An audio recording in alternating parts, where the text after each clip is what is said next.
The Committee on Science, Space, and Technology will come to order.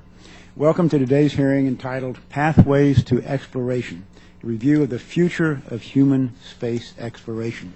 I'll recognize myself for an opening statement and then the ranking member, the gentlewoman from Texas.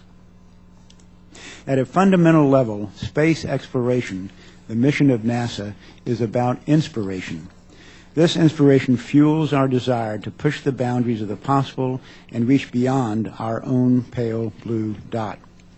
When the President canceled the Constellation program in 2010, our chance to explore beyond low Earth orbit was significantly delayed. To the dismay of the American people, the administration made it clear that human space exploration was not a priority. The first human footsteps on the moon are a distant memory, and with the retirement of the space shuttle, NASA now pays Russia $70 million to transport an American astronaut to the International Space Station and back. There's a sense that America is falling behind with our best days behind us. Today, America's finest spaceships and largest rockets are found in museums rather than on launch pads. The President has proposed capturing an asteroid and tugging it into lunar orbit for human exploration. But NASA's own advisors said, quote, it was not considered to be a serious proposal, end quote. Space exploration experts have criticized this plan before our committee, and former NASA officials have called into question its merits. The administration's continued focus on costly distractions is harmful to our space program and does not inspire future generations to go into innovative fields such as science and math. However, a distinguished panel of experts has concluded that a return to, quote, extended surface operations on the moon, end quote, would make significant contributions to landing people on Mars. The same has not been said for the asteroid retrieval mission, which is a mission without a realistic budget, without a destination, and without a certain launch date. The witnesses before us today represent decades of public policy work and scientific investigation. They co-chaired the Committee on Human Spaceflight that recently released a report entitled Pathways to Exploration, Rationales and Approaches for a U.S. Program of Human Space Exploration. This report confirmed that NASA lacks a plan for human space exploration. The NASA Authorization Act, which recently passed the House, requires a detailed plan for how NASA will land humans on Mars. This report offers suggestions on the best way to reach that goal. Meanwhile, the Obama administration continues to advocate increasing climate change funding at NASA at the expense of other priorities such as space exploration. There are 18 federal agencies that fund climate change research, but only one does space exploration. The future of America's exploration efforts lead to Mars. Just as the first steps on the moon were by Americans, the first flag to fly on another planet in our solar system should be that of the United States. Great nations do great things. President Kennedy's call to America wasn't just about reaching the moon. It was a reminder that we are an exceptional nation. We must rekindle within NASA the fire that blazed the trail to the moon. That concludes my opening statement, and the gentlewoman from Texas, Ms. Johnson, is recognized for hers. Thank you very much, Mr. Chairman, and good morning to all. I'd like also to welcome our distinguished witnesses to today's hearing. I make no secret of the fact that I consider National Aeronautics and Space Administration to be a critical national asset. NASA is a source of technological and scientific innovation, an inspiration to generations of young people, a catalyst for economic growth, and a very positive symbol of American preeminence worldwide, as well as visible demonstration of our commitment to international cooperation in the peaceful uses of outer space. Simply put, NASA is about the future. Now it is a fact that NASA's human spaceflight activities account for a significant share of the resources invested in NASA. We need to ensure that those resources are invested wisely. That is why this morning's hearing is so important. At Congress's direction, the National Academies undertook a comprehensive review of the future of human space exploration in the United States. That review has been completed, and it is now up to Congress and the administration to decide what we will do in response to the findings and recommendations contained in its final report. This is a report that does not mince words, and for that we should be very grateful. As I said when the report was first released, the National Academies has provided the nation with an important wake-up call. Their conclusions are clear. We are not going to have a human space exploration program worthy of this great nation if we continue down the current path of failing to provide the resources needed to make real progress and failing to embrace a clear goal and pathway to achieving that goal. As members of Congress, the ball is in our court, and we have choices to make. We can choose to continue to argue about which president or who in Congress is to blame for the current state of our human space exploration program, but I earnestly hope that we won't. We are where we are, and we can't change the past. Our focus needs to be on how we proceed from this point forward. And I hope that our witnesses can provide some useful counsel to us in that regard. In addition, we can choose to continue to pretend that a business-as-usual approach to our human space exploration program will suffice. But I hope we won't do that either, because the report we're reviewing today makes clear that business as usual is not a sustainable approach. Whatever resources we're able to invest need to be invested effectively and efficiently toward the attainment of a clearly articulated goal. We really can't afford to do otherwise. Finally, the National Academies panel makes clear that we don't have unlimited time to decide what kind of human space exploration program we want for the nation. It may be tempting for some to say that we shouldn't invest necessary resources in space exploration until we first fix Medicare or Medicaid, eliminate the deficit, or address a host of other major policy issues that have been identified by members at various times. It's tempting to use those issues as an excuse for inaction, but the National Academies makes a compelling case that we do not have that luxury if we want to maintain meaningful human space exploration capability in this nation, which I strongly believe we do. We should, of course, address those other issues, but that should not prevent us from investing in our future in the meantime. And make no mistake about it, our nation's human space exploration program, with an ultimate goal of landing humans on Mars, is about our future and that of our children and grandchildren. Mr. Chairman, the National Academies has done a great service by understanding the study that we will be undertaking, the study that we will be hearing about today.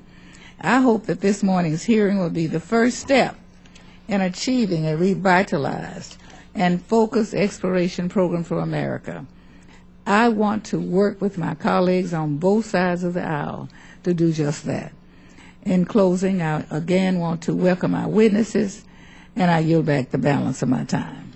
Thank you, Ms. Johnson. We will now proceed to introduce the witnesses. And to introduce our first witness, I'll recognize the gentleman from Indiana, Dr. Buchan. Thank you, Mr. Chairman. Our first witness is Governor Mitch Daniels, the president of Purdue University, which has graduated 23 astronauts, including Neil Armstrong. Prior to this appointment, he served 2 terms as the 49th governor of my home state of Indiana.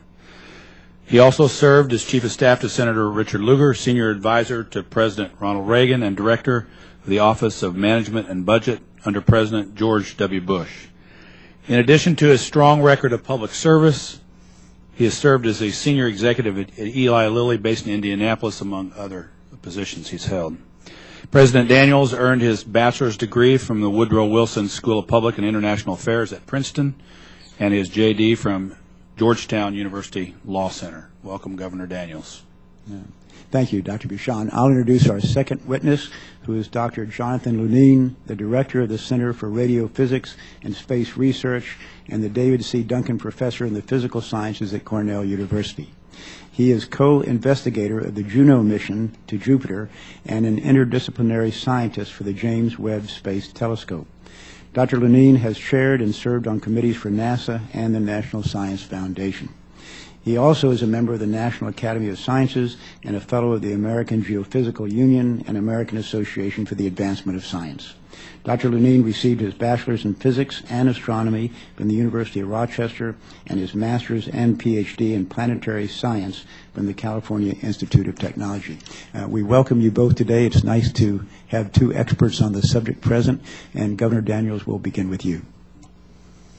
Mr. Chairman, Ranking Member Johnson, and members of the committee, we thank you for this opportunity to be here on behalf of our Committee on Human Spaceflight, established in response to the NASA Authorization Act of 2010. That act called on NASA to ask the national academies to review the goals, core capabilities, and direction of our nation's human spaceflight program. And we released our report on June 5th. Dr. Lamine and I are here to summarize it for you. As envisioned in that 2010 Act, the committee membership was very diverse, composed not solely or even mostly of experts from the human spaceflight community, but instead had members from fields as diverse as planetary science, astronomy, political science and history, sociology, public opinion and polling, economics, human spaceflight experience, international peace and security, and others. All of us came into this process with open minds and brought to the work our divergent points of view. In the end, we came to the strong consensus that there is a convincing case to be made for a continuation of our nation's human spaceflight program, provided that the pathways, approach, and decision rules recommended in our report are adopted. We did so because we became convinced only after lengthy discussion and analysis that a combination of what we labeled the pragmatic and the aspirational rationales, including the human impulse to explore and search for new knowledge in places we have never been, justifies the cost, the risk, and the opportunities associated with sending humans beyond low Earth orbit, and especially toward the horizon goal we identify as Mars. Getting humans to the surface of Mars will be a daunting challenge. It is immensely difficult, probably more so than most laymen and even many experts have recognized. Succeeding in this endeavor will require, we believe, a very different way of doing business than the nation has been practicing in recent decades, particularly as it's likely to take 30 years or more to reach the goal. As its highest priority recommendation, the committee recommends what we call a pathways approach, requiring the government to come to a consensus on achieving a highly disciplined set of objectives from which the nation would not deviate over time.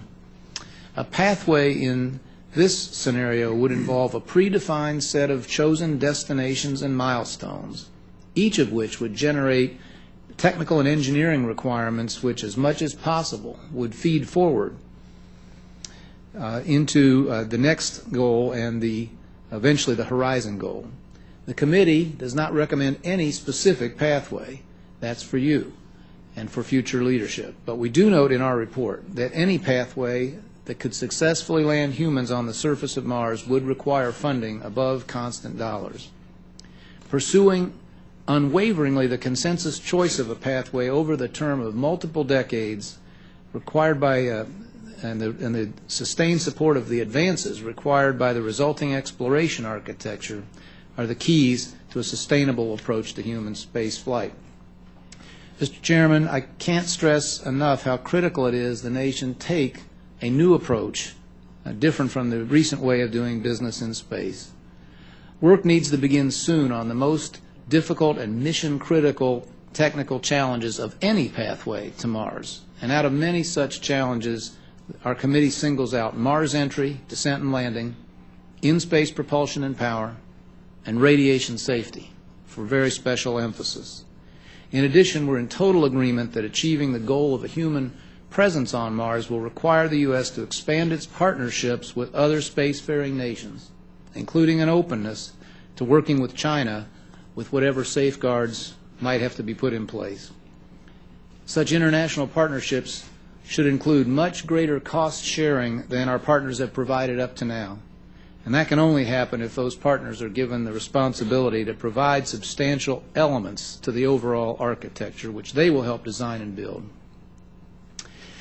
Finally, Mr. Chairman, we ask that readers of our report recognize that the risks of human spaceflight, including the risks to human life, are high, and setbacks are inevitable. Lives are likely to be lost in pursuit of such a tremendous endeavor, and governing statutes will need to recognize that grim fact. And while we recognize that many of our recommendations will be seen by many as unrealistic or perhaps even naive, we would observe that absent changes along the lines we are recommending, the goal of reaching Mars in any meaningful time frame is itself unrealistic. Our committee hopes that our report will carry the national conversation forward in the direction of realism. Realism about public opinion, about risk, about cost, and about the incredibly daunting technical challenges of the horizon goal we hope the world embraces. And most of all, we hope to foster greater realism about the fact that if we really do want to go to Mars, then many actors, public and private, need to change long-standing behaviors and expectations. We're optimistic the public will support a consensus national goal, and we believe the rationales justify its pursuit. We believe the achievement would be monumental if it occurred, but we think there's really one and possibly only one approach to get there, and we've offered up our best ideas in support of that approach. Thank you, Governor Daniels and Dr. Lamine. Mr. Chairman, Ranking Member Johnson, members, let me add my thanks to you all for giving us the opportunity to talk about this report this morning. We recognize it's a very long report with a lot of detail, and so if you cannot or have not read the entire document, certainly Chapter 1 is the important chapter to read. And there you will find our major findings and recommendations on issues such as public and stakeholder opinions about space exploration and human spaceflight in general. In particular, an honest and detailed independent analysis of the technical and affordability realities associated with the 3 example exploration pathways that we have put together that lead to Mars. An examination of the rationales for human spaceflight, and most importantly, our recommendation on adopting what we call the pathways approach that we believe will help our nation achieve that next giant leap for humankind. Anybody who reads about the history of space will come to realize very quickly that there are many myths that surround both public opinion and proven benefits from human spaceflight. If the decision to pursue human spaceflight were based simply on the available data on proven benefits that uniquely accrue from this endeavor, or were based on public opinion being in the majority supporting a particular program in advance, then we would likely not go. We also recognize that by these kinds of criteria, Americans would never have set foot on the moon, and yet that achievement is now viewed as a source of inspiration and great pride by many, if not most, Americans. In fact, Mr. Chairman, it's been political leadership that determines whether our nation will pursue major new ventures. Our elected leaders have shown courage and vision in the pursuit of human endeavors in space, and when those visions are implemented, such as with Apollo or the shuttle, the public is retrospectively supportive of the expenditures of our tax dollars on what are viewed as endeavors of national importance. In the end, it was the judgment of this diverse committee that the aggregate of the aspirational and pragmatic rationales does argue for a continuation of the nation's human spaceflight program. In effect, the whole was greater than the sum of the parts. Whether to pursue human exploration beyond low Earth orbit in a truly sustainable way is a decision that deserves careful consideration by our nation's leaders, stakeholders, and the public at large. And in making that decision, it will be paramount to ask the question, what would a future be like where there were no expectation that Americans would once again venture into space? But as such decisions are contemplated, we cannot ignore the significant leaps in technical capability that will be required to land and sustain humans on Mars. Governor Daniels has talked about some of those key technologies, and these will be extremely difficult to develop in terms of cost, schedule, technical challenges, and gaps between current and needed capabilities. Achieving these leaps was the motivation behind our recommendation of adopting a pathways approach, since only a sustained program that builds upon a sequence of technical and exploration successes can buy down the risk involved in getting to Mars in a reasonable time frame. In one of the possible pathways analyzed in detail in the report, and these are example pathways, we included as a stepping stone extended human operations on the lunar surface.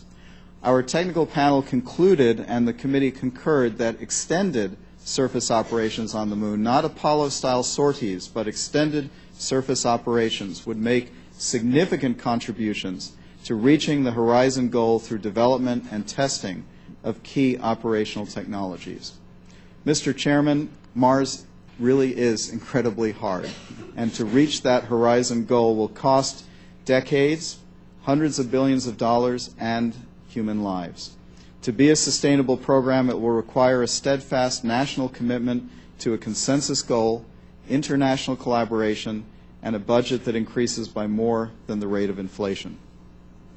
If the nation does decide to undertake one of the greatest of human technical endeavors it has ever attempted, and we assert that there is not much time in which to make this decision, we have provided in our report what we call the Pathways Principles that will help in the choice of a consensus pathway to that goal, and decision rules that will serve as guidelines on how to manage the pursuit of the chosen pathway when stressors such as diminished budgets might arise. Our committee is convinced that these principles and decision rules provide a way for our national leadership to decide on a given pathway, measure progress in its pursuit, navigate off one pathway to another, or cease the endeavor altogether. But in the end, it's our elected leaders who will be the critical enablers of our nation's investment in human spaceflight that ultimately, one day, may put American astronauts on the red soil of Mars. Thank you again for the opportunity to testify today on this critical national question. Thank you, Dr. Lamine, and I'll recognize myself for questions. One of the conclusions of your report is as follows: to continue on the present course is to invite failure, disillusionment, and the loss of the long-standing international perception that human spaceflight is something the United States does best. That's an incredible summary of where we stand today, and I don't know that too many people would disagree with it. My first question, Governor Daniels, may I direct to you, and that is, does the Obama administration have a plan to get to Mars, as difficult and as costly as it might be? And Dr. Lamine, I hope it doesn't cost lives, but inevitably exploring new frontiers does. But Governor Daniels, does the administration have a path, have a plan to get to Mars as we sit here today? Mr. Chairman, I believe our committee's statement, the one that you read and others that we made, were meant to refer not to any one administration, but really to a persistent pattern now, and I think we speak in terms of decades. And so to say that, as we do, that at the present time, business as currently conducted won't get us to Mars is a statement we could equally have made about the posture of NASA and our program as it stood at other points in the past.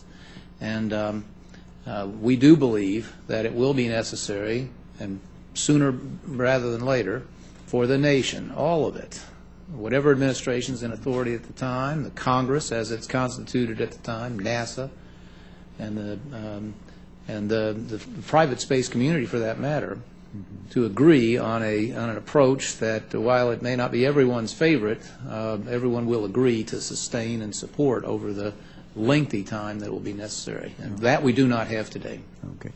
Thank you, Governor. And Dr. Lamine, this next question is actually addressed to both you and Governor Daniels. And that is, were we to say that landing astronauts on the Mars was a goal that we wanted to achieve, what are the comparative disadvantages of the asteroid retrieval mission, or the advantages of going back to the moon as a stepping stone to the landing of astronauts on the moon? Mr. Chairman, we looked at what we called 3 example exploration pathways for getting from today to the surface of Mars. Yep. I think I said surface of the moon. I meant Mars. You actually said Mars in the end, yes. Okay. So these are, again, they're examples only, and in the end, should the nation decide to do this, of course, there may be a different set of stepping stones, a different exploration pathway. But we did look at one pathway that involved the ARM asteroid redirect mission, another that involved initially lunar sorties and then a lunar outpost before moving on to the surface of Mars, and then another pathway that we called enhanced exploration that involved visiting asteroids in native orbits, the lunar surface, the Martian moons, and ultimately the Martian surface. The differences among these three pathways have to do principally with the number of steps that are available in which to develop the key technologies that will be needed to get to the surface of Mars. A whole list of technologies that I won't articulate in my answer to this question, but we can if you wish. The ARM to Mars exploration pathway, in which one goes from the asteroid redirect mission to the Martian moons and then to the Martian surface, has effectively the smallest number of stepping stones, but the greatest technological leaps are required in going beyond ARM to get to Mars. And in particular, a number of technologies that are key to landing on Mars and getting astronauts back are not developed in the context of the ARM mission. They have to be developed after that, but there are no stepping stones on which to actually test them. And some of the technologies developed for ARM are what we call dead-end technologies that are not useful, as far as the committee can see, in the succeeding steps to going toward Mars. So that's the essential issue with respect to that particular pathway. And going back to the moon would be an advantage for the opposite reasons. Is that correct? So in the pathway in which there were essentially lunar sorties and a lunar outpost, there would be an opportunity to test technologies that would be required in partial G environments for extended stays on the Martian surface, to which astronauts would be committed. Okay, thank you.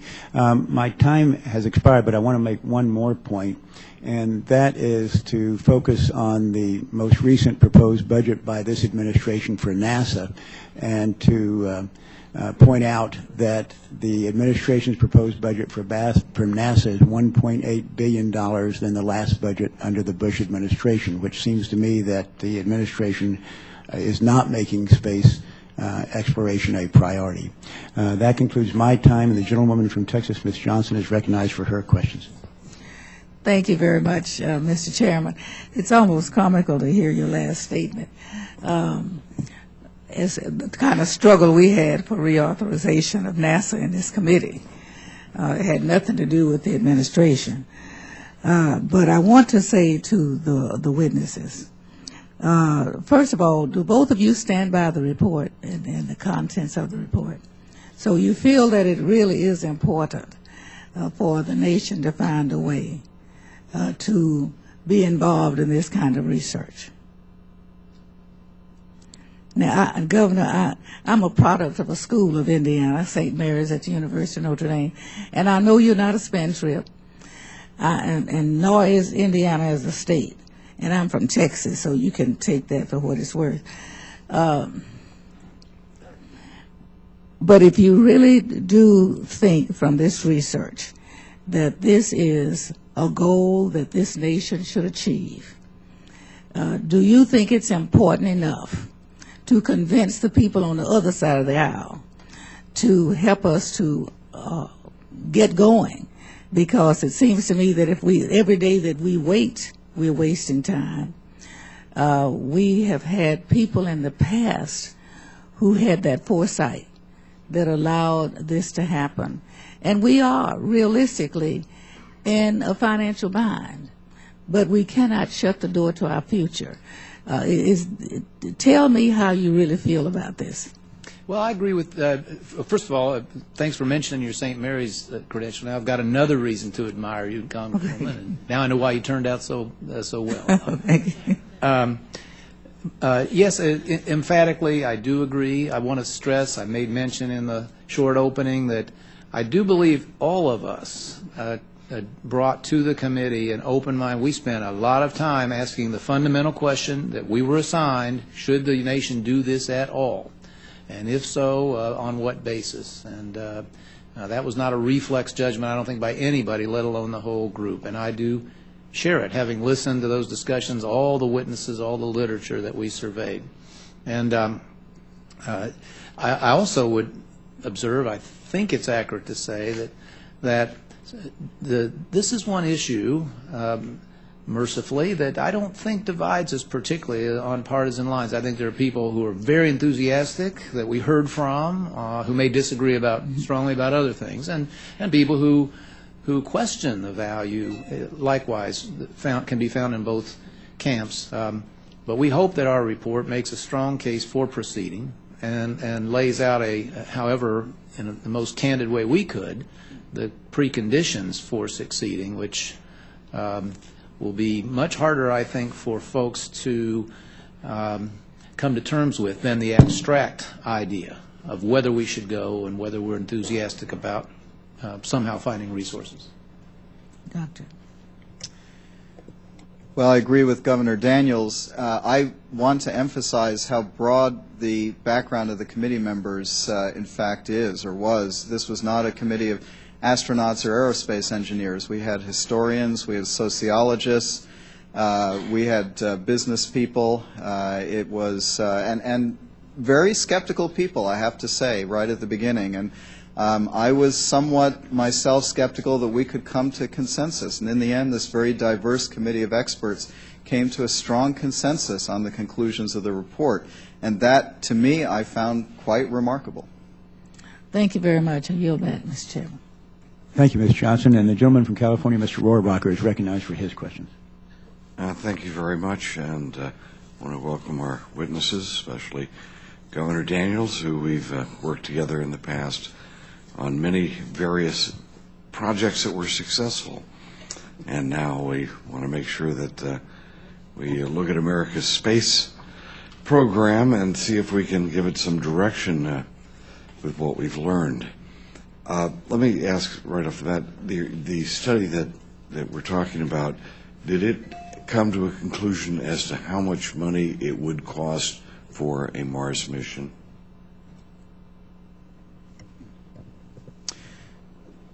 Congressman Rohrabacher, we did not actually try to total up and provide a final number to 3 digits on what a Mars mission would cost, but the technical panel in their analysis did look at the cost of various elements, developing various elements. Mm-hmm. And essentially then what you would see in Chapter 4 are these sand charts that show what is required in terms of budgets relative to today in order to accomplish these goals. And could you give us a little hint about what they are? So I'll give you 2 numbers. One is that in order to accomplish this goal, the human space exploration program would have to rise by something on the order of 2 or 3% higher than inflation rate in order to meet the rising cost in the sand chart. And the total cost, as we say in our report, of a of a program that ends at Mars is on a scale of hundreds of billions of dollars. Hundreds of billions of dollars, and I would just like to say that I think that eventually humankind will get to Mars, and what we really are talking about now is making sure we get to Mars earlier than what might happen 100 years from now, correct? Okay, hundreds of billions of dollars to get to Mars a little earlier, not maybe a little, maybe a lot earlier than what we would otherwise get there. So what areas do you think, as far as I can see, that means that we would have to have major international cooperation, which you mentioned with China, as well as other nations. And we'd also perhaps have to make sure that the private sector got involved in space and took up some of the slack of what NASA might now be doing as part of a governmental program. Maybe SpaceX and some of these others could come in and start doing some of the more commercial type of activities. In terms of China and space cooperation with countries like China, doesn't that sort of sit with you in a, what if somebody said in 1937, we really want to develop this rockets to go to the moon, and you know, this guy over there in Germany has really got a good rocket program, maybe we should cooperate with him. Doesn't that, the fact that China now is the world's worst human rights abuser, isn't the fact that China now is committing acts of aggression all along its Pacific Rim with the Philippines, with Japan and others, doesn't that sort of affect our decision as to whether we're going to cooperate with that country? Well, I'm going to punt part of your question over to Governor Daniels, if that's okay, but I want to make one point, which is that in Chapter 4 of the report, it's important to recognize that there's a very strong inflection point in terms of the budget profiles. A budget profile that only rises with inflation or, well, only with inflation, essentially will not get us to Mars in any foreseeable time. The program just does not close. With respect to collaboration, international collaboration, one of our Pathways principles is to seek continuously to engage new partners, and that can be international partners, other federal agencies, and commercial entities as well. So that's a key part of our report. Do you want to answer that? Well, the committee recognized how difficult this and complex this subject is. I mean, for openers, and it's important, I think, in every answer we give or every dimension in which we think about this subject, to remember the incredible time frames over which we're talking. Countries that are friends today might not be friends in 2040 or 2050. That's a good point. Which might be as soon as we can get there under the best of circumstances, and vice versa. Space has always been to some extent a place where nations that competed vigorously have found it useful or at least possible to collaborate, and Russia, not exactly the best actor on the planet right now either, but they are our intimate partner with regard to the space station, as the chairman Of course, we'll end up borrowing money from China if we don't make them our partners. We're going to borrow it from them anyway. Yes, well, this is relevant in many respects to the discussion we had. Let me just make I think a related point. It certainly links back to the previous question too. When we talk about the amount of money involved here, it's a lot of money, but we are talking about over decades. This committee knows, but not every citizen knows, that the NASA human spaceflight budget's a couple tenths of a % of the federal budget. And increases in it will be rounding errors in the larger sense. We all know that the real issues with regard to making sure we can meet all our national priorities on Earth or beyond have to do with the way in which autopilot safety net programs are devouring the discretionary funds for NASA, the FBI, the Park Service, and so many other things that we value. So those two pieces, I think, of perspective are important when we talk about the money. And finally, a learning point, I think, for me and maybe other committee members, there's just as a pathways approach, the committee believes, is a prerequisite to success. I'll just say that there's not a lot of point in spending more money above inflation if we just spend it the way we do today. So the sine qua non, I think our report is pretty clear on, is a new disciplined, sustained approach, the kind we try to elaborate. Given that approach, then yes, the data do say that something above flatline spending would be required. Similarly, with regard to partnerships in the first instance, we look at history, turn out to be more expensive. They're not cost-saving. They're the complexity, the time that is added sometimes in getting agreement can add costs. So you really will need, whether it's China or anybody else, you really will need very substantial, more than the historical levels of cost sharing, first just to break even, let alone to bring down the overall burden. Thank you, Mr. Rohrabacher. The gentlewoman from Oregon, Ms. Bonamici, is recognized. Thank you very much, Mr. Chairman. Thank you, Governor and Doctor, for being here today, and thank you so much for leading the National Research Council report. We, on the committee, I know, really appreciate it. And you're right, Governor, that we've had a lot of discussions about space flight that have united this committee, and they also have the potential to unite the country. And we let our imaginations really be ignited by the incredible work done by NASA. We've had a lot of discussions in this committee and in the Space Subcommittee about the leadership and the long-term thinking that's involved in looking at space flight. We've had some interesting discussions here about the strategic direction, and that's why we especially appreciate your report. What are the benefits of going back to the moon, or do we focus on Mars? Do we have the asteroid retrieval mission? So we're really glad that we have your background and your expertise. And I want to follow up on the previous conversation about international collaboration. We've talked about that a lot in this committee, and I noticed that one of the things in the report that you mentioned is that it's evident that U.S. near-term goals for human exploration are not aligned with those of our traditional international partners. While most spacefaring nations and agencies are looking toward the moon, specifically the lunar surface, U.S. plans are focused on redirection of an asteroid into retrograde lunar orbit, et cetera. So can you talk a little bit about whether we should stop discussing going back to the moon and really focus on Mars, or do we need to continue to have those conversations about returning to the moon as part of international collaboration if, in fact, those goals are different? Well, thank you. It's an excellent question. Of course, it was an observation, and we had personal testimony and chance to question leaders of every international space program. And I think it's an accurate reflection of what we heard from them to say that they lack enthusiasm, at least at this point, for the ARM idea. They have been more interested, and told us so, in the lunar surface.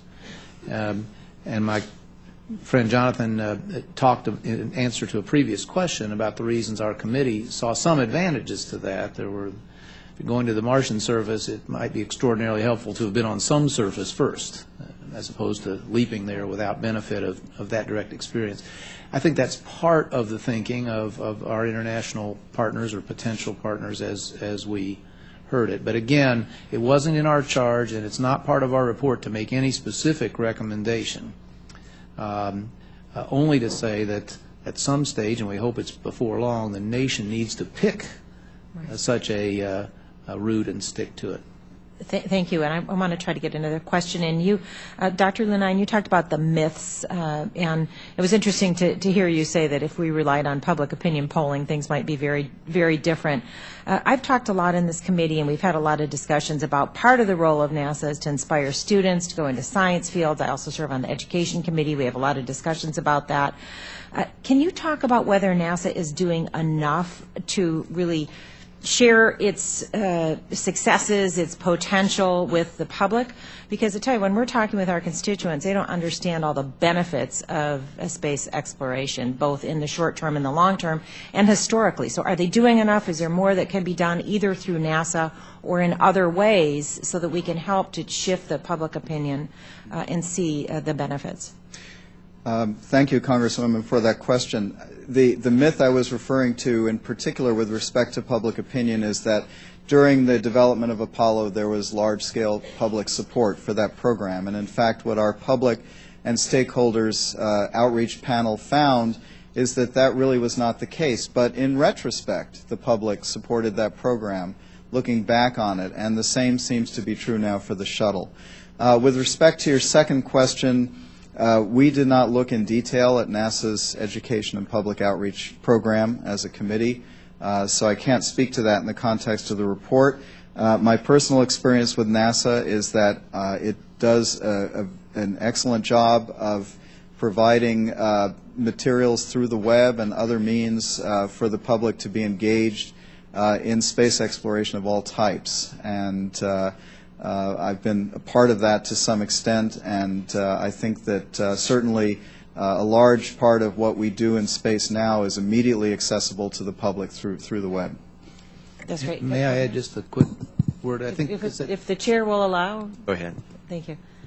I do think it's an important, really important question, and I would only add that I believe if there were a secret sauce that NASA could have applied that would ignite a different level of public excitement, it would have happened a long time ago.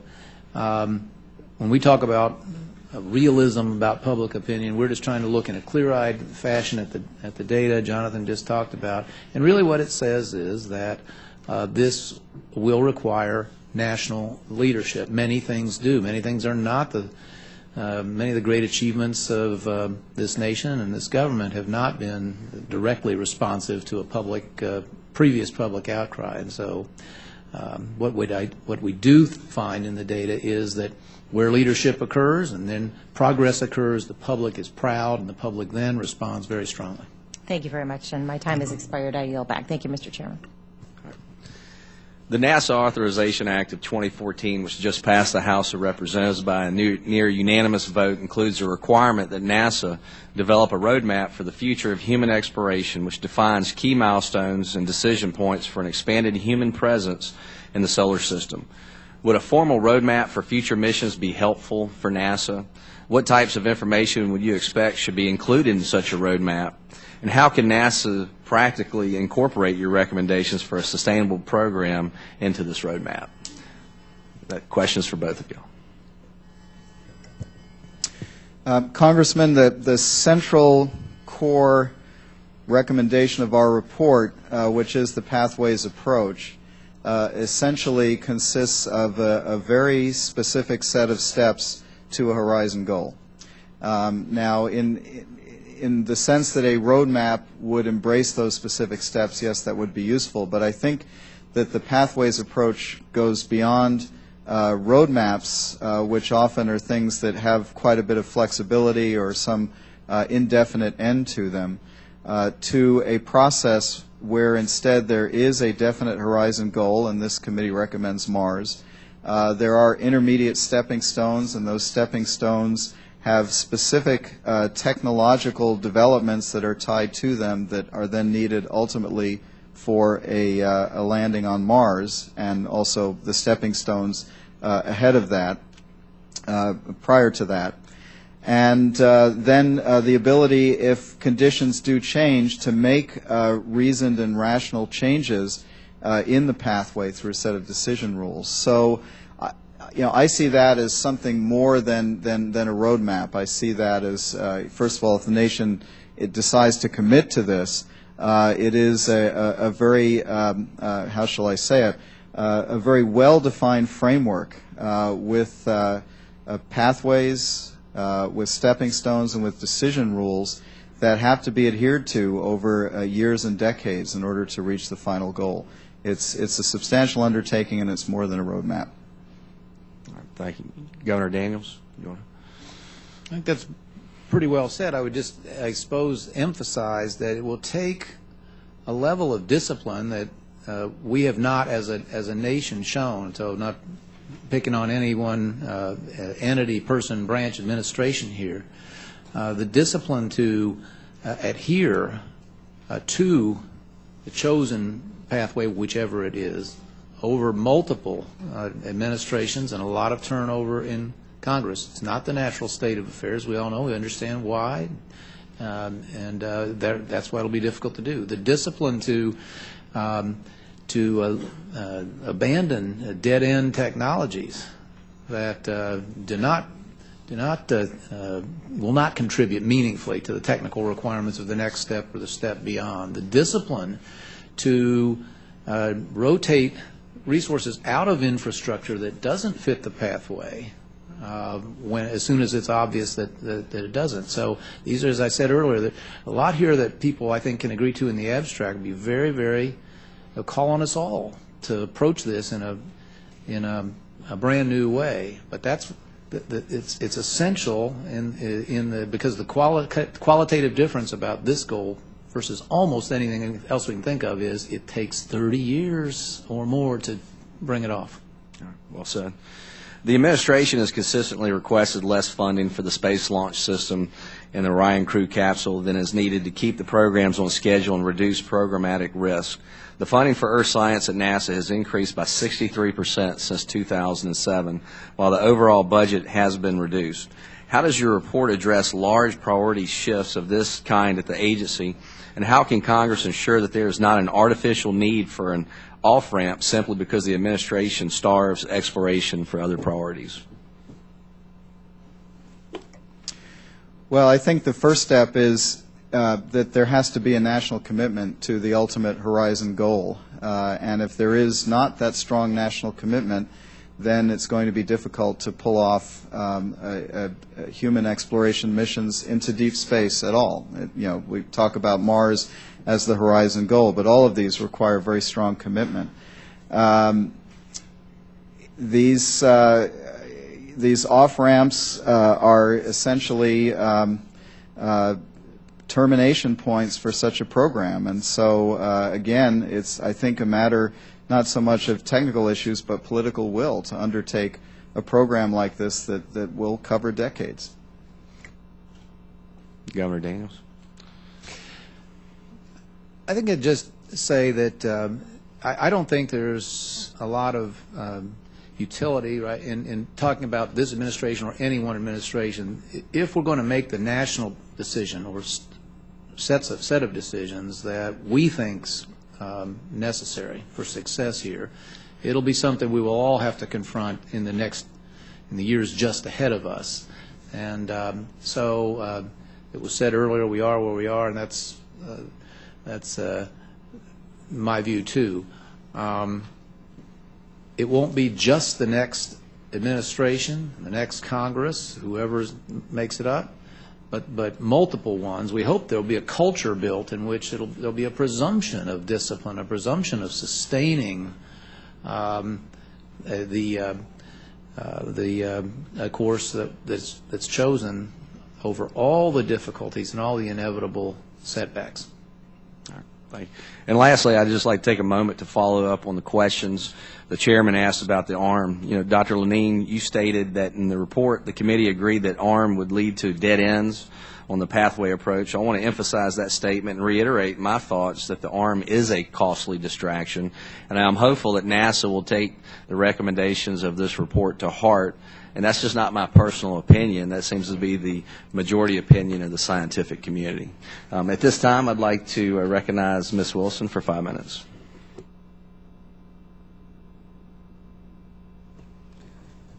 Thank you, Chairman Palazzo and Ranking Member Edwards.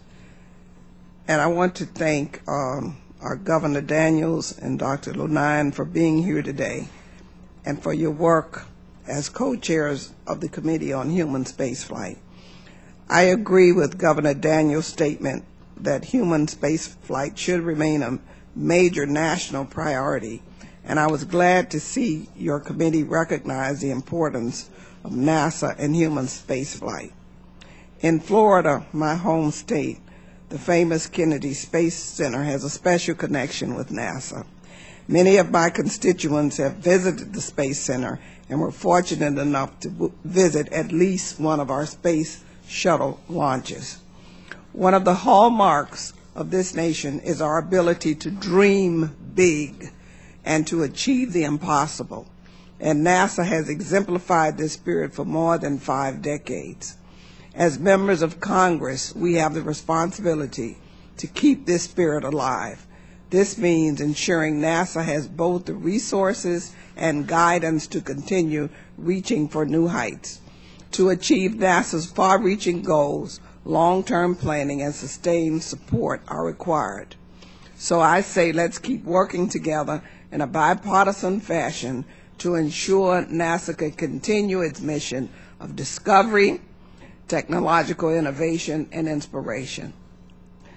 I have a couple of questions. The United States currently works with Russia, Canada, and Japan.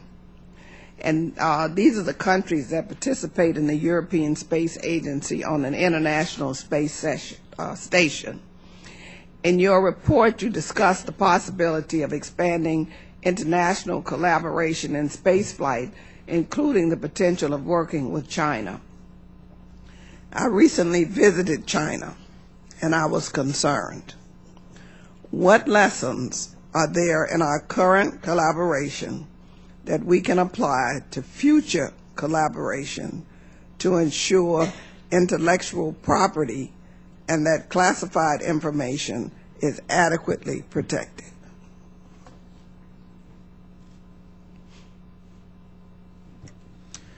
Thank you, Congresswoman. We recognize that as a committee as well, and we're also concerned. We also recognize that some of our traditional international partners are interested in collaborating with China as well, and whether the United States does or doesn't, we're likely to see collaboration between China and some of our traditional international partners. Governor Daniels was prompting me to tell a story that I think is correct. I've checked it with other committee members, and of course I was in high school at the time, but during the Apollo-Soyuz test project, when the U.S. and the Soviet Union worked together to achieve the first international docking in space of 2 human spacecraft, the docking module, which was the connector between the Apollo and the Soyuz, had a Russian end and an American end, and it was primarily a piece of U.S. hardware that was transported to Russia for testing, and in the context of one of those transports, apparently it was found that it had been disassembled and reassembled again, probably in Russian customs. So, this is the sort of thing that one has to watch for. Ultimately, if the nation decides that China is a partner of value in this major human endeavor, the program would have to be designed to safeguard our technologies. There's no question about that. Okay. Thank you. We are currently forced to rely on Russia to transport our astronauts to the International Space Station. Is there any, when there is conflict between governments, how can we guarantee the concerns, the safety concerns for our astronauts? Has that been discussed or any plan in place as to what happens when there's conflict, which is something that we're fast approaching now with Russia? Well, these are excellent questions and very legitimate concerns. I guess we talked about them in the committee. I guess one can only say that we did live through periods of intense disagreement, conflict with the Soviet Union while we collaborated. We are collaborating with Russia now at a time of when we have immense disagreements. These are very hard questions, and the intellectual property question, of course, may be even tougher. All that can be said is, as hard as those are to contemplate, and as big as those risks are, the idea of somehow going to Mars alone, probably even less promising, and it raises even bigger questions. And so that's why our committee thinks at least we have to be open to trying to solve these problems or properly safeguard against either property theft or maybe safety challenges.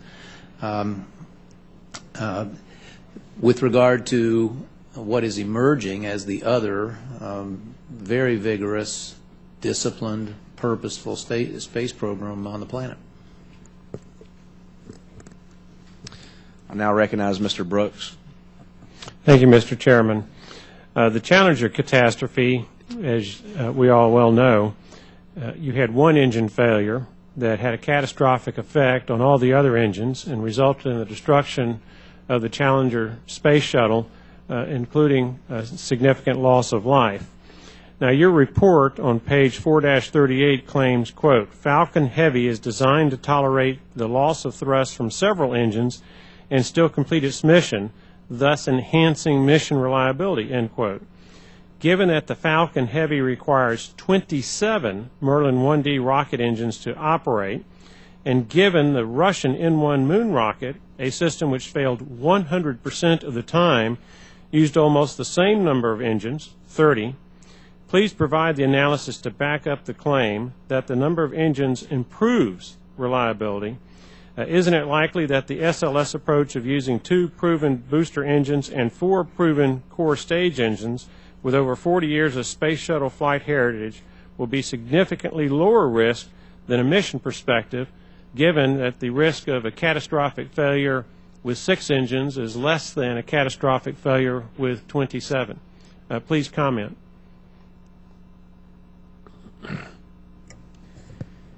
Congressman, thank you for that question. Our technical panel evaluated a number of different technologies that would be needed for the early and late stages of a program that leads us ultimately to Mars. And as you know, the analysis was actually based on the Space Launch System, SLS, as the baseline.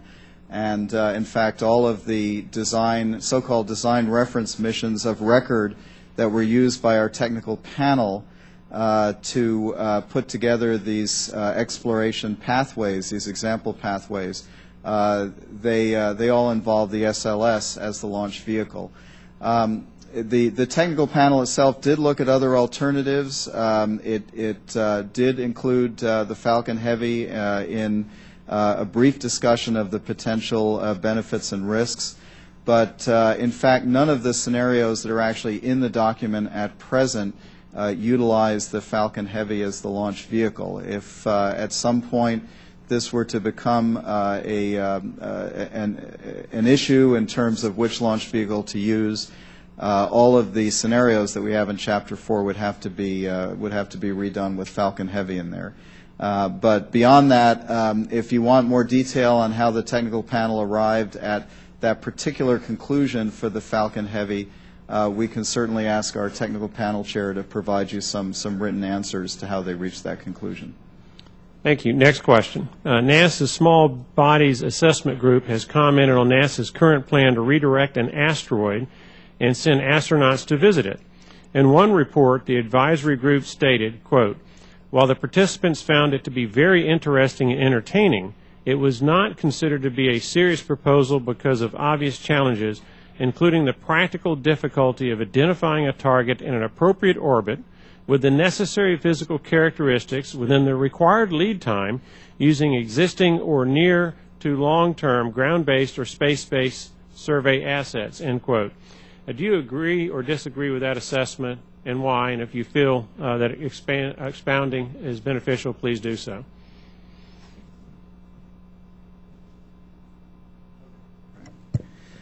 So I have actually not read that report in detail, so I don't want to comment on it. And again, the task statement that we responded to in our report did not include a detailed assessment of the ARM.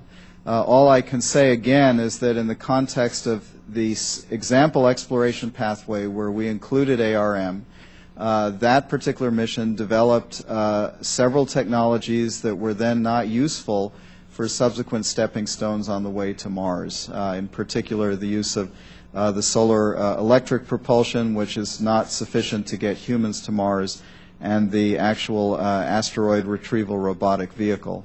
But again, this was all done in the context of that particular exploration pathway, and we did not conduct a scientific or technical assessment of the ARM specifically.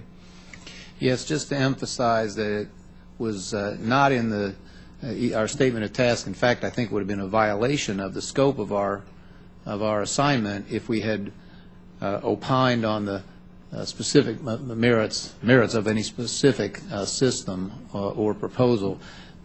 The ARM we did feature in one of the 3 sample pathways, and I think the right way to think about those is that they are meant to illuminate trade-offs. There are potential pluses and potential minuses to each pathway we looked at, and probably any one that might be suggested in the future. And Jonathan just specified some of the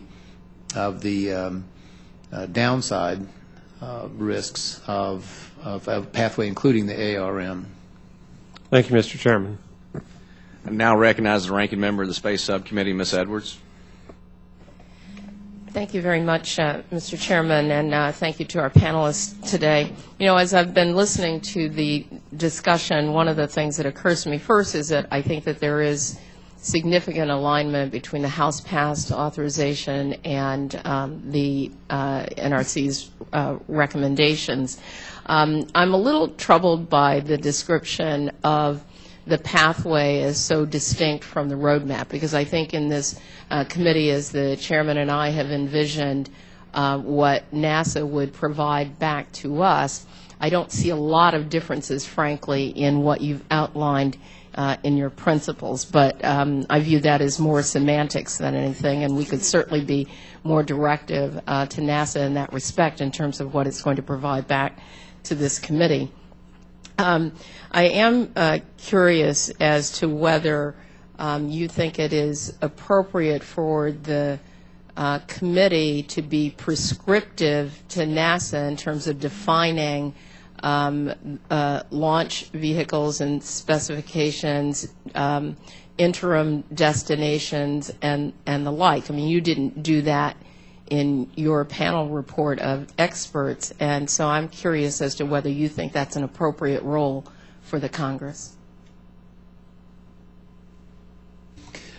Well, it can't happen without the Congress ultimately, and but I think you make a very good point. This is probably not the optimal place for it to originate. What I think our committee would hope is that the Congress would unite around the idea that I just start with a very simple question. Do you want to go to Mars or don't you? If you want to go to Mars, whether we like it or not, certain things would have to be done very, very differently and in a very unnatural act for any democratically elected government where people come and go and change would have to be sustained over this extraordinary, probably uniquely long time frame that this achievement would take. And we know what we're biting off, what would be biting off to do that. But I think that it would have to start with a Congress that perhaps requested, demanded a set of choices from NASA, pathway choices, embraced one, hopefully on the broadest possible basis so that it might have a chance of staying power over the years, something that people could look back on and say we'd be violating faith with this great adventure if we took a sudden detour the way and sent us off on some other direction the way they've been sent in the past. So I see that the central role, I think, would be Congress's, but probably not the place that it originates, or maybe not ideal. So we shouldn't get into the nitty-gritty details of the technology and the science, but we could leave that to the experts, because I think that there has been a fair amount of unanimity on this committee, and you can see that in the authorization that passed, where I think we had only 2 dissenting votes in the Congress that said we have a big vision, we share that horizon goal of Mars, and we're going to enable NASA to have the opportunity to put some teeth to those proposals.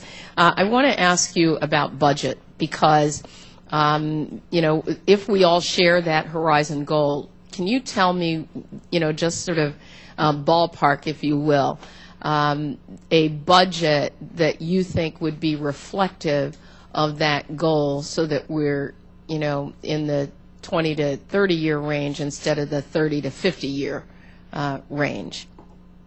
Because we're at roughly 4.1, $4.3 billion now for exploration, and that doesn't include the ISS, et cetera. Well, Jonathan had the first go at this, so let me give it a try also. I think that quite properly the committee didn't go beyond expressing bands and ranges. The starting point is the ultimate budget would be driven very much by the pathway chosen. There are pathways which would be substantially more expensive, more extensive, and therefore more destinations and so forth, more expensive than others. So that's the first uncertainty. And then we just didn't want to commit the sin of false precision and start producing numbers over these long time horizons that nobody could be very confident. So I don't think we want NASA committing to those sins either. But we do have to have a budget from the Congress and an appropriation from the Congress that reflects the kind of, big horizon goal that you've identified. Right. Isn't that right? Sure. And so just to recap, the committee believes that this is a worthy endeavor, belongs on the list of national priorities, believes that Mars is the appropriate horizon goal.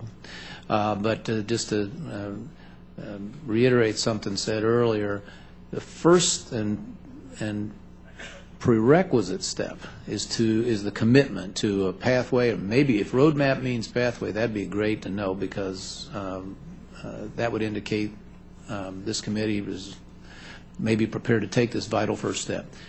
With that in place, then the best we were able to say was that something beyond a flatline budget, not by a huge amount probably, but something beyond. We couldn't make the numbers work even for the least expensive pathways with constant dollars. Great. Well, thank you. I've greatly gone over my time. I will just conclude just by saying to the chairman, and I hope that he understands this, that if we're really to commit to this goal, if the Congress is, this is not about nickeling and diming other programmatic missions within NASA. It's really committing to it as a nation and then putting the dollars that match the goal and the opportunity. And with that, I conclude. Thanks. Now recognize Mr. Bouchon. Thank you, Mr. Chairman. I'd like to say that, this is one of many hearings that we have that I attend talking about discretionary spending programs, of which NASA is one of those. And I think Governor Daniels somewhat alluded to it, but I usually say this at the opening, is that the federal government needs to address the entire pie of federal spending. And as we know right now, 40% of the budget is discretionary approximately, and 60% is mandatory. Unless we begin to address the known drivers of our national debt, all of us are going to be continually talking about how we're going to find money to do anything, including how we're going to go to Mars. That said, in the context of how the federal government, how NASA currently spends its dollars, when we talk about future budgets, I do think it's important to talk about efficiencies and effective ways to spend that money. And it can be done at the state level. Governor Daniels has made Indiana more effective and efficient in the way we use our dollars. When we know we have a fixed amount of money to spend, did the committee begin to address anything as it relates to how our current structure of the way we spend our money can be addressed in any substantial way that might not only allow us to have more money to spend that we already have, but in tight budgetary times maybe use that money more effectively and efficiently? Congressman Bouchon, we did talk about this, of course, in a general sense. We didn't talk about specific NASA facilities and so on because, again, we're looking at methodology rather than a specific pathway. But one of our conclusions is that if we are going to embark on a pathway that leads to Mars and do it successfully in a finite amount of time, that in addition to developing things, other things have to be ended in some way, divested in the human spaceflight program. And so one of our pathways principles essentially says that, and I'll just read it straight out, it's a decision rule, that if there are human spaceflight program elements, infrastructure, and organizations that no longer contribute to progress along the pathway, the human spaceflight program should divest itself of them as soon as possible. And I think this speaks to the need for the kind of discipline and focus that would be required to achieve a goal as extraordinarily difficult and expensive as ultimately a human landing on Mars. So at the end of the day, I mean, obviously Congress sometimes makes those decisions. You know, I mean, the A-10, for example, is a recent example. On the DoD side, where the Congress and the federal agency may disagree on the future of certain programs. It's a very difficult process, as all of us know. When it comes to the private sector, I'm really intrigued by how we can leverage, government dollars. The private sector can leverage government dollars to maybe do some things that maybe the government doesn't always do that effectively. I mean, Governor Daniels, do you have any comments about how we might, how do we leverage the private industry, and what do you see as maybe their role in the future of manned space flight? I appreciate the question, because I think at least in some quarters our report has been read or misread to not emphasize sufficiently the role the private sector might play. We didn't mean for it to be read that way, but perhaps we just didn't say it loudly or plainly enough. No, I think we heard a lot of testimony, and we met with leaders of that community. There's a lot of possibilities there.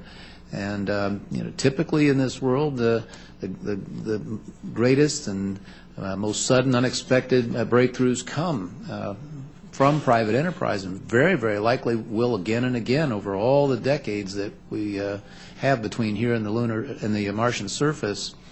I can just testify as a fortunate person who gets to hang out with brilliant young students and graduate students studying astronautics and working in this area. They are highly motivated. When we talk about the aspirational aspects and rationales for human spaceflight, and it's one of those that you can't put a number on, but everybody, it doesn't mean it's not real. The way in which young people are drawn to science and drawn to technology often by this thrilling, adventuresome area.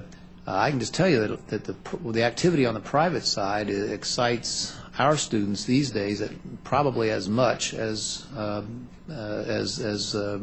traditional NASA, and we send a lot of bright young talent to both. Thank you. I yield back, Mr. Chairman. I now recognize Mr. Posey. Thank you, Mr. Chairman.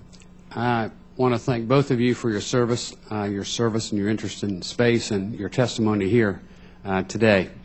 So many questions and so little time, really, to get through them. The $64,000 question, 64 million, billion, whatever question, is how we get a consistent plan, a consistent funding level to Congress after Congress, administration after administration. You're familiar with the dozens of missions to nowhere, and we're afraid that we'll see more and more of these. You remember the ISS survived just by one vote, funding for the ISS at one time. And another approach that bears a lot of sense is the X Prize approach. And since there's really no good business model for exploring space, the X Prize process gives a lot of encouragement to that, obviously, a lot of encouragement to private investment, technology development, risk. And I wonder if you have considered that process as well, and what you might think the dollar amounts might be or the milestones might be. I mean, we can have NASA maybe design a car to make 3 laps around the horseshoe out in front of this building, and by the time they're finished, it could be a $5 million car. We can say the first person that could design a car to make 5 laps around that building gets $1 million, and it'd be done in 5 minutes by private industry, and we'd save a lot of money and have what we want to develop for us already. It's been said by experts, the Wright brothers would have never flown if they had to put up with FAA, and I'm afraid that goes for a lot of space entrepreneurs. this is a very difficult country to do business in, and you have to take your hat off and respect any of them that choose to do business here with the overregulation and the red tape that we foist upon our space industry while other governments subsidize theirs. We hassle ours. So your thoughts on that? I think you go. Thank you, Congressman. We didn't talk about the X Prize, or again, we didn't talk about specific commercial approaches because it wasn't part of our task statement or charge. But I do want to point out that we, in the approach that we developed, the Pathways approach, leave the door wide open for commercial innovation in the stepping stones that would lead us ultimately to Mars. And again, I'll quote from the Pathways principles that we developed in our report. Number 4 is to seek continuously to engage new partners that can solve technical and or programmatic impediments to pathway progress. And those partners can be governmental, they could be international, and they could be commercial as well. And without that flexibility, certainly any pathway approach is not going to be very not going to be optimal. We have to be able to involve whatever new ideas and creative approaches that can be brought to bear on such a difficult problem as landing on Mars. Now, the question of how to encourage commercial endeavors, again, it's beyond the committee, and I don't feel particularly qualified to say anything about that.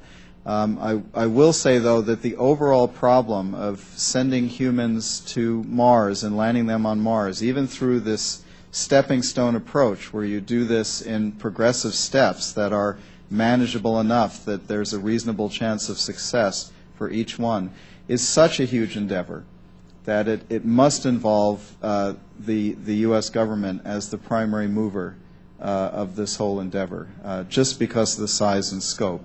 And within the context of that, this committee believes there is ample room for commercial and international involvement. Even it's essential for that involvement. Thank you. Governor?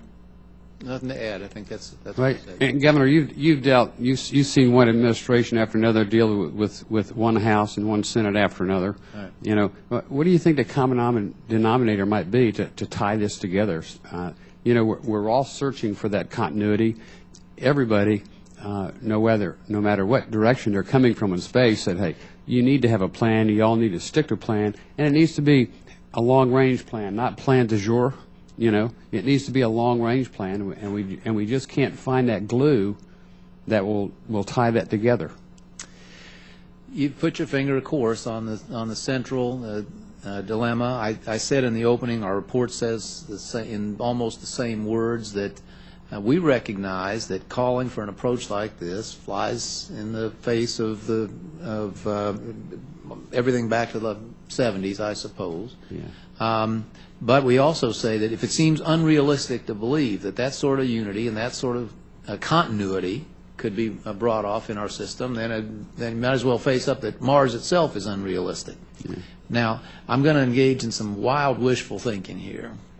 But I do think, and it was reflected in comments that the ranking member made earlier and others did, at least in theory, this could be one of those subjects that we certainly need more of in this country, on which people who disagree strongly and sincerely about other things could agree, particularly if folks accept the reality that if we're going there at all, it's going to have to be on this base. We're going to have to hold hands, not just in the first Congress that agrees to it, but that's got to be transmitted somehow to those who follow. And yes, that's not the natural state of affairs, but this is not like any other endeavor that I can think of that government or the private sector, for that matter, attempts to bring off. And so I appreciate your question. I think it is, in some respects, the ultimate question here. And forgive me for indulging in the thought that maybe it could all start right here. Well, that we would like to see that. It just seems like anything short of getting America out of the mall for 15 minutes and away from Dancing with the Stars for 15 minutes and let Neil deGrasse Tyson talk to each one of them for 15 minutes, you know, we could probably pass a constitutional amendment to fund that. But, you know, I see my time's expired. Thank you, Mr. Chairman. I yield back. Now recognize Mr. Holdren. Thank you, Chairman. Thank you both so much for being here. Really appreciate your work on this. This is a very important subject. Personal note, Governor Daniels, just want to say thank you for your work. I'm a big fan of yours. I'm from Illinois. Enough said. Do want to thank you. I believe this is so important, and as we continue to assess the future of human spaceflight in the United States, we need to have this discussion. It's certainly something I want to see America leading in, and it's crucial that we get both public and international support to see this happen. Wanted to address to both of you on this. There's an important connection between motivating students to pursue STEM careers and having a visible, active human spaceflight program. Motivating students to pursue these fields is an important factor in the success, certainly of future space endeavors. How did the panel factor in this need into its recommendations? Let me start because I think it surfaces a really important point that hasn't come up up to this point. So first of all, we talked about it at great length, agreed that like two or three other rationales for human space flight, it can't be quantified. That doesn't make it any less real or important. And came to the conclusion that when you rolled together those practical or pragmatic reasons with those aspirational, as we called them, reasons, the totality did justify treating this as a priority. The point I would like to make on this count is that over and over the idea of mission frequency, or sometimes called cadence, that is to say, came up for at least two reasons. One, to maintain the technical proficiency necessary for an endeavor like this. If you're only flying every 3 or 4 years, you're losing people, you're losing skills, you're not developing, you're not making enough mistakes probably to learn from, all those things. And you're probably not sustaining public interest among either young people or their elders.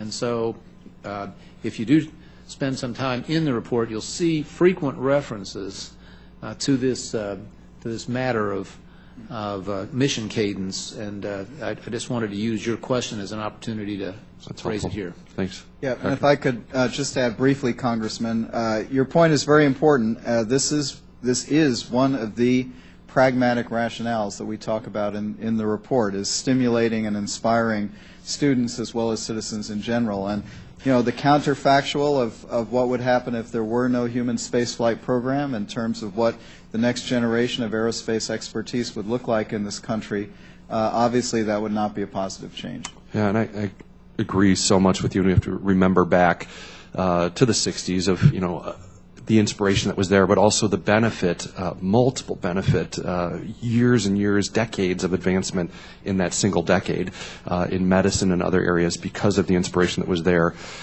Governor, I agree with you as well that we need to find some things that bring us together. This is one of those things that can bring us together. We all agree that we want to encourage our best and brightest to go into STEM education and STEM fields. And this is one of the ways that we can do it at an early age to capture their attention. Wonder for both of you, can NASA accomplish a mission to Mars without the international community, or is that a prerequisite according to your research and report?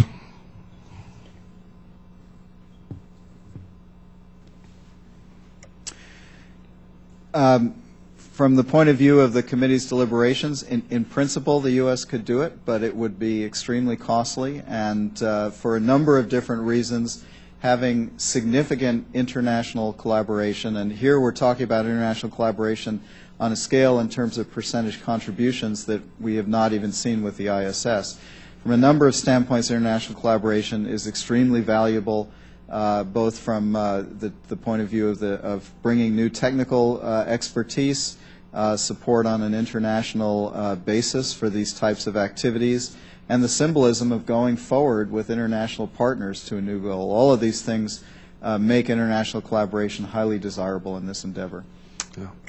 Let me end with this, and again, offer this out to both of you. I wonder how emphasis on unfocused space technology development in this administration hampered NASA's ability to focus on the long-term goals of human exploration. In particular, interested in J2X and how that impacted exploration missions and other areas, specifically kind of this unfocused space technology development. Any thoughts on that? Well, no specific comment on that or any other one technology, except to say that the committee strongly feels that an emphasis on capabilities has often led to dead ends or unproductive investments, and that we really need to ask the question from the other end. Where are we going? What are the steps on the way to get there? And let that drive the technical and engineering requirements and therefore the capabilities one develops. Well, I would only add that your question cuts right to the heart of our report, which is a capabilities-based approach, in our view, is not going to get this nation or anyone to Mars, that we need to have a pathways approach where technologies are developed in the service of the ultimate goal and the stepping stone intermediate goals to that end. My time's expired. Thanks, Chairman. Thank you again, both. Really appreciate your work and look forward to an ongoing effort here together. Hopefully move this forward. I yield back. I now recognize Mr. Veazey. Thank you, Mr. Chairman. Governor Daniels, Dr. Lamine, and I apologize, I just got here, and if this question has already been asked, but I wanted to ask you specifically, in what sequence does NASA need to implement your recommendations in this committee's report for everything to take place smoothly?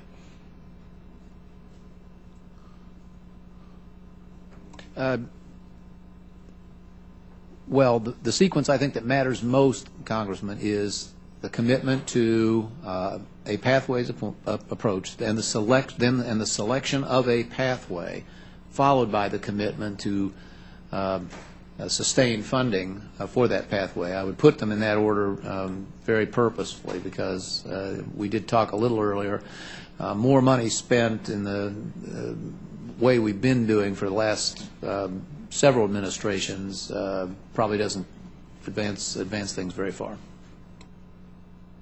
And also, the report recommends a pathways approach over both the capabilities approach and the flexible path approach. But we don't need a flexible path approach to mission planning in order to deal with these unexpected changes in the budget and to take advantage of technology breakthroughs. Is that your opinion, or do you think that or just opposite of that? Well, what the committee finds attractive about the pathways approach is that it streamlines the development of technologies in the sense that, again, to get to Mars as the ultimate horizon goal is going to be extraordinarily difficult. And so the technologies that will need to be developed are expensive and they're difficult. And so one wants, if one is committing as a nation to going to Mars, to adopt an approach that minimizes the number of additional technologies that have to be developed on the way to Mars, because they're all expensive and they all, of course, take time, and that plays into the ultimate timeline of any program that leads to Mars. So the pathways approach is the way to minimize the total number of technologies that have to be developed in order to achieve the ultimate horizon goal, in this case Mars. Flexible path approach, you may end up developing technologies that in the end are not useful and are not therefore ultimately contributing to the final goal that you want to get to. Thank you. Thank you, Mr. Chairman. I thank the witnesses for their valuable testimony and the members for their questions. The members of the committee may have additional questions for you, and we will ask you to respond to those in writing. The record will remain open for 2 weeks for additional comments and written questions from members. The witnesses are excused, and this hearing is adjourned.